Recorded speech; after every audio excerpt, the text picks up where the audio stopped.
ओम शांति। सुनते हैं आज 19 जून 2025 के साकार बाप दादा के मधुर महावाक्य। बाबा ने कहा, मीठे बच्चे, अभी तुम ईश्वरीय औलाद बने हो, तुम्हारे में कोई आसुरी गुण नहीं होने चाहिए। अपनी उन्नति करनी है, गफलत नहीं करनी है। प्रश्न, आप संगम युगी ब्राह्मण बच्चों को कौन सा निश्चय और नशा है? उत्तर, हम बच्चों को निश्चय और नशा है कि अभी हम ईश्वरीय संप्रदाय के हैं। हम स्वर्गवासी विश्व के मालिक बन रहे हैं। संगम पर हम ट्रांसफ़र हो रहे हैं। आसुरी औलाद से ईश्वरीय औलाद बन 21 जन्मों के लिए स्वर्गवासी बनते हैं। इससे भारी कोई वस्तु होती नहीं। ओम शांति। बाप बैठ बच्चों को समझाते हैं। अक्सर करके मनुष्य शांति को पसंद करते हैं। घर में अगर बच्चों की खिटखिट है तो अशांति रहती है। अशांति से दुख भासता है, शांति से सुख भासता है। यहाँ तुम बच्चे बैठे हो, तुमको सच्ची शांति है। तुमको कहा गया है बाप को याद करो, अपने को आत्मा समझो। आत्मा में जो आधा कल्प से शांति है वह निकलनी है। शांति के सागर बाप को याद करने से तुमको शांति का वर्षा मिल रहा है। यह भी तुम जानते हो, शांति की दुनिया और अशांति की दुनिया बिल्कुल अलग है। आसुरी दुनिया, ईश्वरीय दुनिया, सतयुग कलयुग किसको कहा जाता है, यह कोई मनुष्य मात्र नहीं जानते। तुम कहेंगे हम भी नहीं जानते थे। भल कितने भी पोजीशन वाले थे, पैसे वाले को पोजीशन वाला कहा जाता है। गरीब और साहूकार समझ तो सकते हैं ना, वैसे तुम भी समझ सकते हो बरोबर ईश्वरीय औलाद और आसुरी औलाद।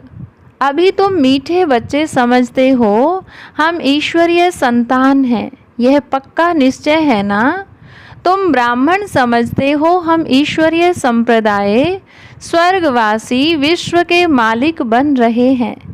हर दम वह खुशी रहनी चाहिए। बहुत थोड़े हैं जो यथार्थ रीति से समझते हैं। सतयुग में है ईश्वरीय संप्रदाय, कलयुग में है आसुरी संप्रदाय। पुरुषोत्तम संगम युग पर आसुरी संप्रदाय बदली होती है। अभी हम शिव बाबा की औलाद बने हैं, बीच में भूल गए थे। अभी फिर इस समय जाना है कि हम शिव बाबा की संतान हैं। वहाँ सतयुग में कोई अपने को ईश्वरीय औलाद नहीं कहलाते। वहाँ है दैवी औलाद।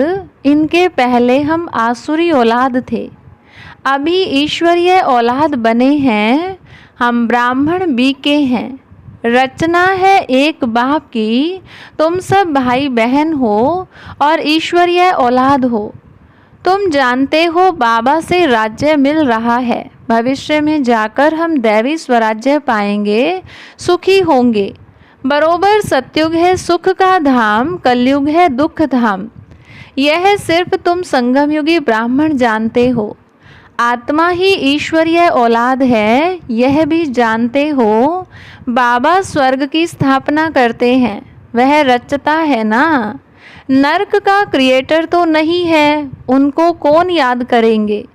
तुम मीठे मीठे बच्चे जानते हो बाप स्वर्ग की स्थापना कर रहे हैं। वह हमारा बहुत मीठा बाप है। हमको 21 जन्मों के लिए स्वर्गवासी बनाते हैं।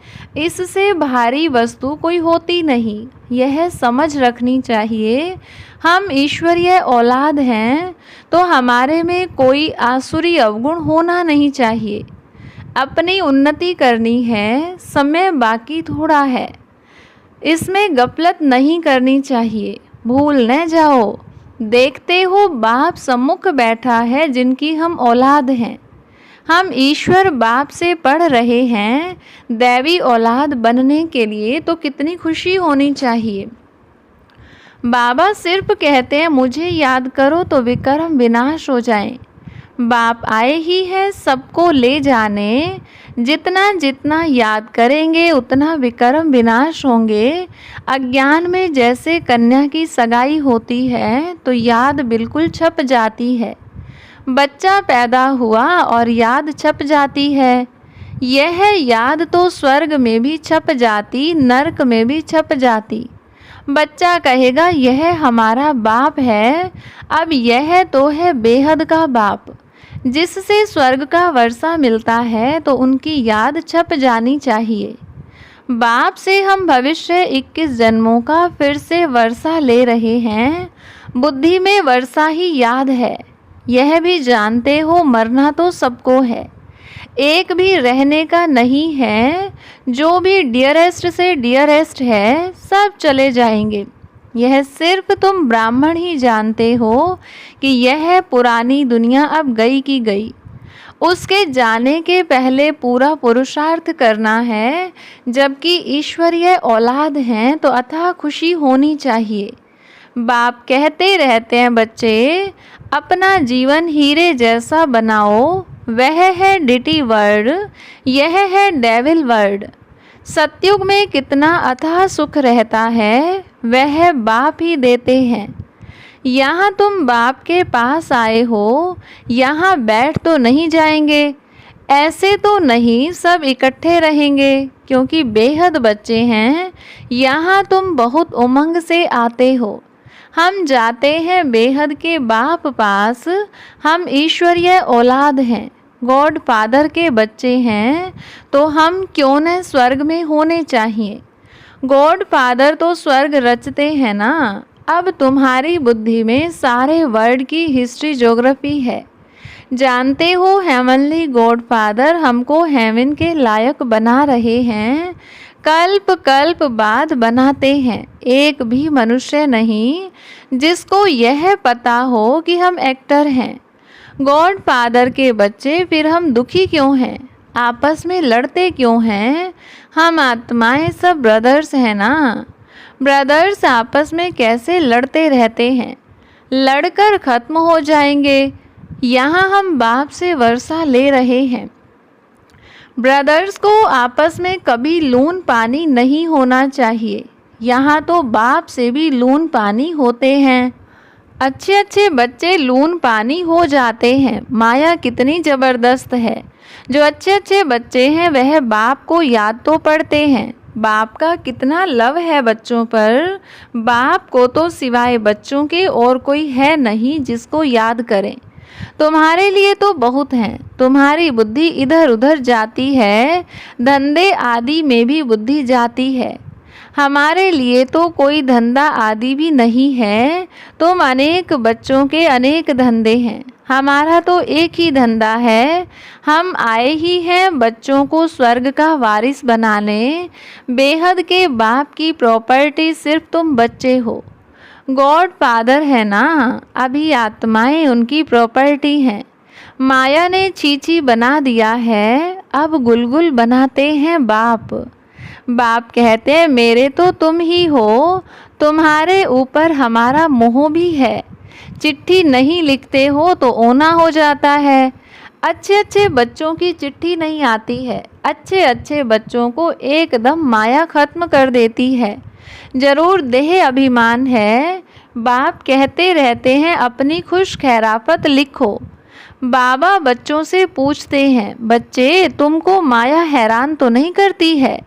बहादुर बन माया पर जीत पहन रहे हो ना। तुम युद्ध के मैदान में हो ना। कर्मेंद्रियां ऐसे वश करनी चाहिए जो कुछ भी चंचलता न हो। सतयुग में सब कर्मेंद्रियां वश में रहती हैं। कर्मेंद्रियों की कोई चंचलता नहीं होती है। न मुख की, न हाथ की, न कान की, कोई भी चंचलता की बात नहीं होती। वहाँ कोई भी गंध की चीज़ होती नहीं। यहाँ योग बल से कर्मेंद्रियों पर जीत पाते हो। बाप कहते हैं कोई भी गंदी बात नहीं। कर्मेंद्रियों को वश करना है, अच्छी रीति पुरुषार्थ करना है। टाइम बहुत थोड़ा है। गायन भी है, बहुत गई थोड़ी रही, अभी थोड़ी रहती जाती है। नया मकान बनता रहता है तो बुद्धि में रहता है ना, बाकी थोड़ा समय है। अभी यह तैयार हो जाएगा, बाकी यह थोड़ा काम है। वह है हद की बात, यह है बेहद की बात। यह भी बच्चों को समझाया गया है। उन्हों का है साइंस बल, तुम्हारा है साइलेंस बल। है उनका भी बुद्धि बल, तुम्हारा भी बुद्धि बल।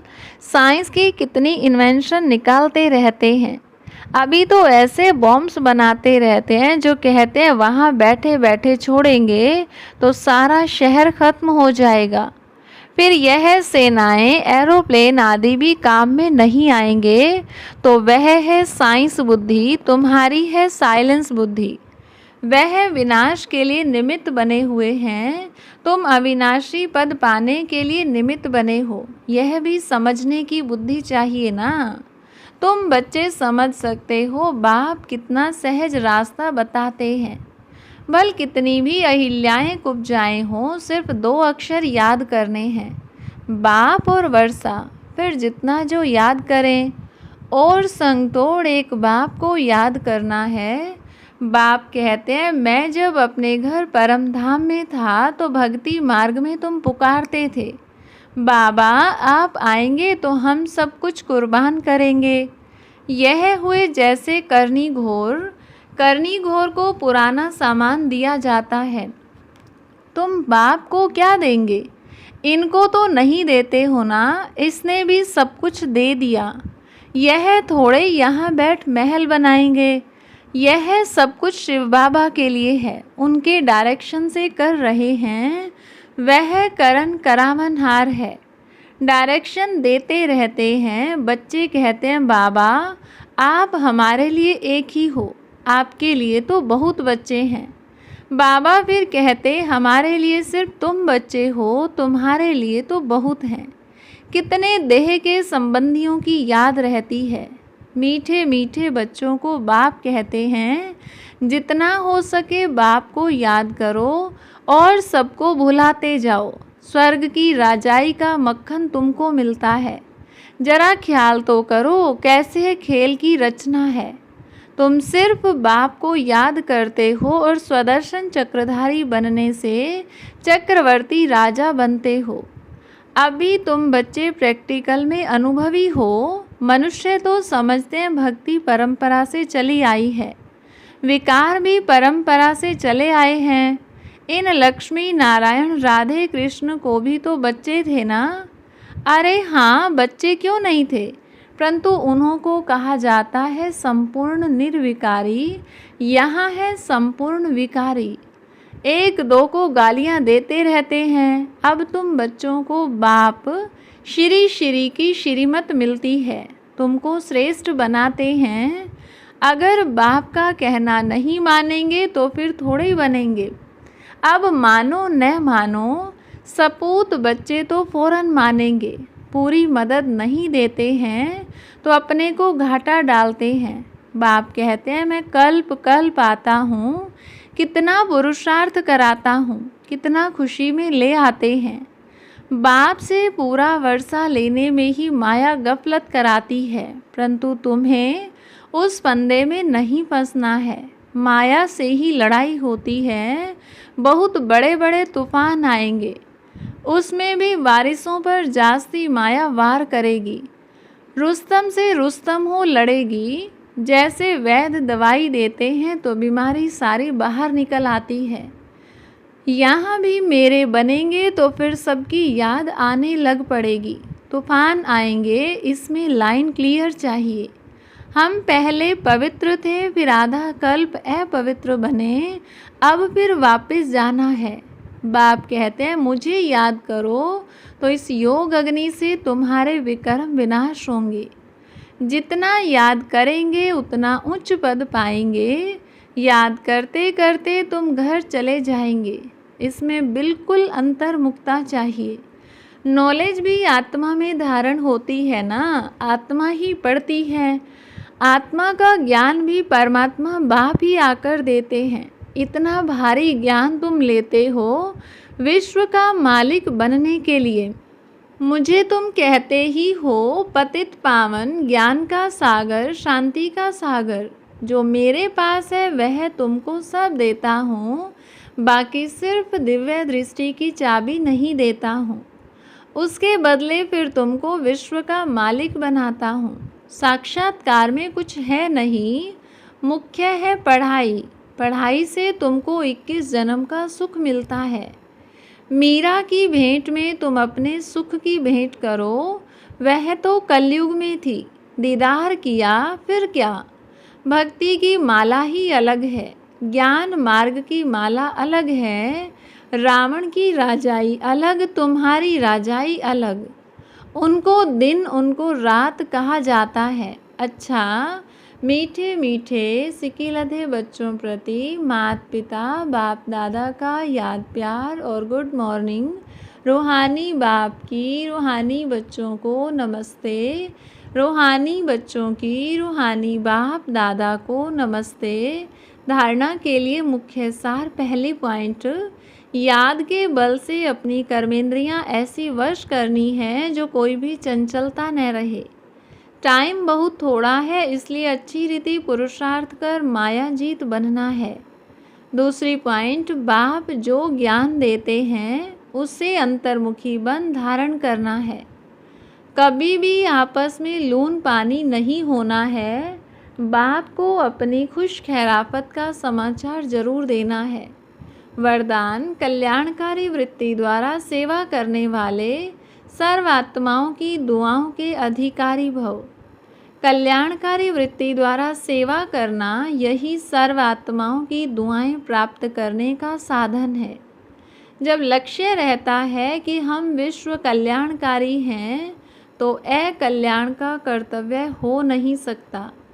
जैसा कार्य होता है वैसी अपनी धारणाएं होती हैं। अगर कार्य याद रहे तो सदा रहम दिल, सदा महादानी रहेंगे। हर कदम में कल्याणकारी वृत्ति से चलेंगे, मैंपन नहीं आएगा, निमित्तपन याद रहेगा। ऐसे सेवाधारी को सेवा के रिटर्न में सर्वात्माओं की दुआओं का अधिकार प्राप्त हो जाता है। स्लोगन, साधनों की आकर्षण साधना को खंडित कर देती है। अव्यक्त इशारा, अंतर्मुखी आत्माएं 3 प्रकार की भाषा के अनुभवी होती हैं। पहला नयनों की भाषा, दूसरा भावना की भाषा, तीसरा संकल्प की भाषा। यह 3 प्रकार की भाषा रूहानी योगी जीवन की भाषा है। जितना जितना आप अंतर्मुखी स्वीट साइलेंस स्वरूप में स्थित होते जाएंगे, उतना इन 3 भाषाओं द्वारा सर्वात्माओं को अनुभव करा सकेंगे। अब इसी रूहानी भाषा के अभ्यासी बनो। ओम शांति।